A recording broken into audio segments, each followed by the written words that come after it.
Cette fois, ça y est, les travaux ont bel et bien commencé. Ce matin, les gros engins de chantier sont de sortie rue du Bailly et ils sont là pour longtemps. On croise des passants, certains un peu perdus, à la recherche d'un arrêt de transport public, et des commerçants inquiets de la durée des travaux, annoncés jusqu'en mai 2026. Effectivement, on appréhende de comment ça va se passer, surtout cette première phase en plein été avec le gros des travaux où ils vont vraiment casser la rue, les nuisances sonores, les nuisances de fumée. Le fait qu'on ait dû enlever toutes nos terrasses, on n'a plus que le restaurant à l'intérieur. On se pose vraiment la question de savoir comment on va pouvoir assumer ça. Ça va vraiment être un gros coup, en tout cas pendant toute la durée des travaux. Le gérant de ce café, ouvert depuis tout juste une semaine, en convient lui-même. Il n'a sans doute pas choisi le meilleur moment.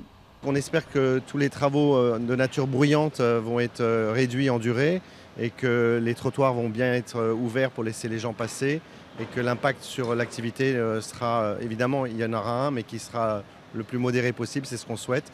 Après, on pense qu'à terme, ça devrait valoriser le tronçon. C'est que ce petit morceau de la rue du Bailly, situé entre la rue de Livourne et l'avenue Louise, deviendra à terme partiellement piétonnier. La STIB entend ainsi corriger l'un des gros points noirs de son réseau. Ce tronçon, à terme, sera réservé au transport public, aux taxis et aux vélos. Ça permettra de limiter les embouteillages, de limiter les trams qui se retrouvent bloqués par les voitures et qui, au final, accumulent un retard qui est très pénalisant pour les voyageurs. On sait que le 80 se retrouve très souvent bloqué à ce niveau-ci et donc les aménagements faits par nous et par Bruxelles Mobilité vont permettre de résoudre en tout cas ce point noir. En attendant, plusieurs lignes sont déviées et le tram 81 est tout simplement interrompu sur la rue du Bailly.